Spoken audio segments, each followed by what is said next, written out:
নেতা হলে ছেলে নেতা হবে, এই ট্রেডিশন আর থাকবে না। আপনি যদি যোগ্য হন তাহলে আপনাকে আমরা আমাদের চেয়ার ছেড়ে দিতে বাধ্য থাকব। আপনি যদি আমাদের যৌক্তিক সমালোচনা করেন, সেই সমালোচনা আমরা মেনে নিতে বাধ্য থাকব।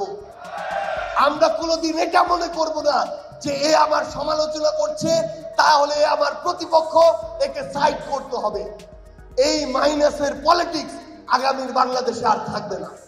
5 আগস্টের একটা কথা আমার আপনাদেরকে দেখে মনে পড়েছে, সেটা হচ্ছে 5 আগস্ট যেটা রাত, অর্থাৎ 4 আগস্ট শেষ হয়েছে রাত সম্ভবত 2টা-3টার দিকে আমি ফেসবুকে একটা পোস্ট দিয়েছিলাম। পোস্টটা ছিল যে আমাদের এই যে শ্রদ্ধার যে সশস্ত্র বাহিনী, ওই মুহূর্তে আমাদের মনে হচ্ছিল যে খুনি শেখ হাসিনা তো শুধু ক্ষমতায় টিকে থাকার জন্য বাংলাদেশ পুলিশ নামক একটা প্রতিষ্ঠানকে অপব্যবহার করতে করতে এই একটা প্রতিষ্ঠানের যে ন্যূনতম একটা আত্মসম্মান ছিল সেটাকে ধূলিসাৎ করে দিয়েছে। এখন এই জায়গায় একটা পার্থক্য করে দিতে পারে বাংলাদেশ সেনাবাহিনী। 5ই আগস্টে যদি বাংলাদেশ সেনাবাহিনী চায় আরো 20,000 মানুষকে খুন করে এই অভ্যুত্থানকে রহিত করতে পারে, আবার সেনাবাহিনী যদি চায় একটা গুলি না চালিয়ে জনগণের মতো কাজ করতে দিবে এবং জনগণ খুনি হাসিনাকে উৎখাত করবে। তো বাংলাদেশ সেনাবাহিনী সেদিন ওই একটা যে প্রতিষ্ঠান, ইনস্টিটিউশন যে বাংলাদেশ সেনাবাহিনী, সেটার আত্মমর্যাদাকে ধরে রাখার যে সর্বশেষ যে চেষ্টা, গার্ডস নিয়ে সেই চেষ্টাটি করেছিল বলেই সেদিন সেনাবাহিনীর ওই রাইফেল থেকে গুলি চলেনি। বাংলাদেশের জনগণ ঐক্যবদ্ধভাবে খুনি হাসিনাকে উৎখাত করেছে, খুনি হাসিনা দেশ ছেড়ে পালিয়েছে।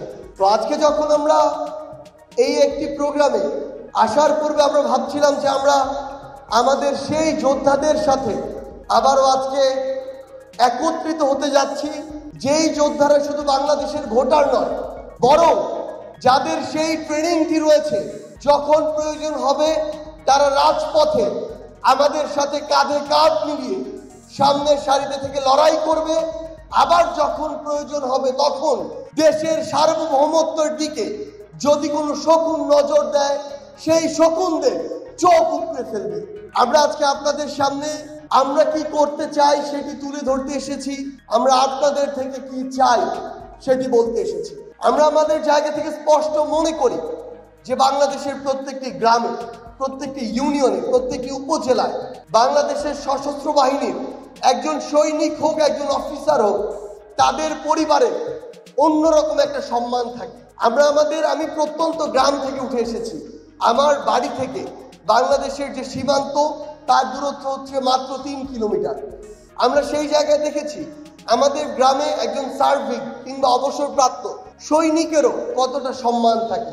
আমরা আমাদের জায়গা থেকে মনে করি আপনারা এই সশস্ত্র বাহিনীর বিভিন্ন জায়গায় যে দায়িত্ব পালন করেছেন, আপনাদের ভিতরে যে ন্যায় নিষ্ঠা, যে দেশপ্রেম, যে ডিগনিটি, যে শৃঙ্খলা, এগুলো এখন সময় এসেছে ঘরে বসে না থেকে বাংলাদেশের প্রত্যেকটি গ্রামে গ্রামে ছড়িয়ে দিতে হবে।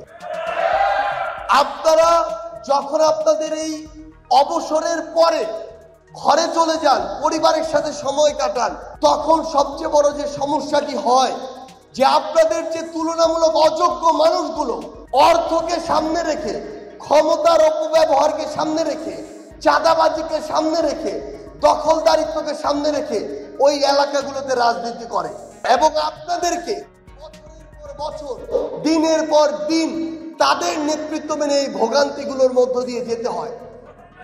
কিন্তু এখন সময় এসেছে, আর ঘরে বসে থাকার আর সময় নাই।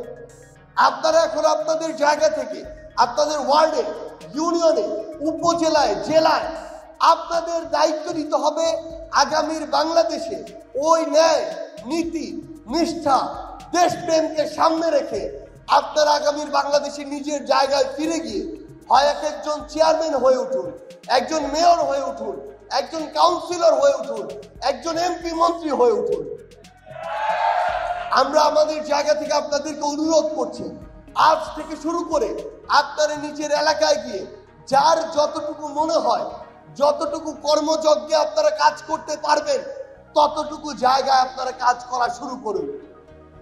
আপনাদেরকে আজকে রায় দিতে হবে এবং বাংলাদেশের মানুষকে এই রায় জানিয়ে বাংলাদেশে ছড়িয়ে পড়তে হবে। আপনারা একসাথে গলা উঁচু করে রায় দিন। এই বাংলাদেশে আপনারা কি আর চাঁদাবাজিকে সমর্থন করবেন? আপনারা কি আর দখলদারিত্বকে সমর্থন করবেন? আপনারা কি আর ক্ষমতার অপব্যবহারকে সমর্থন করবেন? আপনারা কি আর ঘুষকে সমর্থন করবেন? আপনারা কি আর সুপারিশের মাধ্যমে অযোগ্য মানুষের চাকরিকে সমর্থন করবেন? এই বাংলাদেশে এতদিন যে বিষয়গুলো দিয়ে আমরা অত্যাচারিত হয়েছি, নির্যাতিত হয়েছি, জুলুমের শিকার হয়েছি, আমরা সেগুলো আর করতে দিব না। একটা জিনিস মনে রাখবেন, খুনি শেখ হাসিনা একাই গিয়েছে, কিন্তু তার এই যে চর্চা 16 বছর ধরে তার যে একটা সিস্টেম, এটার মধ্য দিয়ে কিন্তু বাংলাদেশের এই মানুষগুলো গিয়েছিল। অনেকেই প্রত্যক্ষ এবং পরোক্ষভাবে এই সিস্টেমগুলো আবারও জারি রাখতে চায়। আমরা আমাদের জায়গা থেকে দেখছি অলরেডি বিভিন্ন জায়গায় এই সিস্টেমগুলো বিভিন্নভাবে আবার মানুষের সামনে আসছে। আমাদেরকে ঐক্যবদ্ধভাবে এই সিস্টেমগুলো প্রতিহত করতে হবে। এতদিন আপনারা বলে এসেছেন অস্ত্র জমা দিয়েছি, ট্রেনিং জমা দেইনি। এখন সময় এসেছে সেই ট্রেনিংকে দেশ এবং মানুষের জন্য কাজে লাগানো। যেই জায়গায় আপনারা ক্ষমতার অপব্যবহার করতে দেখবেন, আবার বিভিন্ন মানুষের এই নোংরা রাজনীতি করতে দেখবেন, সেই জায়গায় ঐক্যবদ্ধভাবে প্রতিবাদ করুন। এই অভ্যুত্থান যেদিন 5ই আগস্ট হয় সেদিন রাজপথে কোটি মানুষ ছিল, কিন্তু যেদিন শুরু হয় সেদিন হাজারো মানুষ ছিল না। সেদিন কয়েকশো মাত্র মানুষ দিয়ে ঢাকা বিশ্ববিদ্যালয়ে এই যাত্রা শুরু হয়েছিল। কিন্তু যখন আপনার সামনে ন্যায় নীতি থাকবে, দেশপ্রেম থাকবে, আপনি একটি নিষ্ঠার সাথে, সততার সাথে সামনে এগিয়ে যাবেন, তখন ধীরে ধীরে আপনার ওই 100 মানুষ থেকে হাজার মানুষ হবে, হাজার থেকে লক্ষ হবে, লক্ষ থেকে কোটি হবে। আমরা আপনাদেরকে শুধু একটা জিনিস বলি, এই অভ্যুত্থানে আমাদের বোনেরা, নারীরা রাজপথে আমাদের সামনে থেকে আমাদের এই লড়াইটাকে নিজেরা একটি অভেদ্য দেয়াল করে গড়ে তুলেছিল। আমরা বিশ্বাস করি আমাদের অবসরপ্রাপ্ত সশস্ত্র বাহিনীর সদস্যরা যদি আমাদের সাথে দাঁড়ায়, তাহলে সে অভেদ্য দেয়াল আগামীর বাংলাদেশে ফ্যাসিস্টদের বিরুদ্ধে অভেদ্য দুর্গে পরিণত হবে। আমরা আপনাদেরকে অনুরোধ করি, আগামীর বাংলাদেশে আপনারা দেশপ্রেমকে সামনে রেখে, সততাকে সামনে রেখে জনগণের সেবা করার জন্য, দেশের সেবা করার জন্য ভোটের রাজনীতিতে আসুন।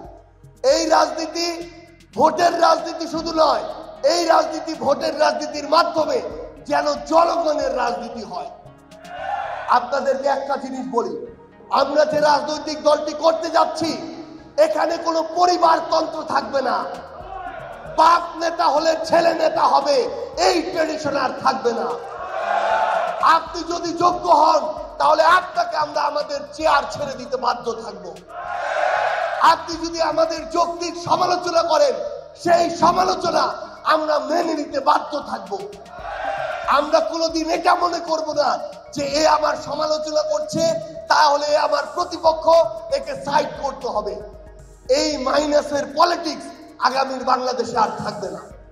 আমরা আপনাদেরকে স্পষ্ট করে শুধু একটা কথাই বলি, আমাদের ওই মানসিকতা আছে যে আপনারা আমাদের ভুল ধরিয়ে দিবেন, সেখান থেকে আমরা নিজেদেরকে সংশোধন করব এবং সেভাবে আগামীর বাংলাদেশ আমরা ঐক্যবদ্ধভাবে গড়ব। আপনারা আপনাদের জায়গা থেকে বাংলাদেশের প্রত্যেকটি জায়গায়, প্রত্যেকটি গ্রামে, ইউনিয়নে, উপজেলায়, জেলায় আপনাদের জায়গায় এই নতুন বাংলাদেশের যে রাজনীতি, নতুন চিন্তাধারার যে রাজনীতি, সেই রাজনীতির কথা ছড়িয়ে দিন।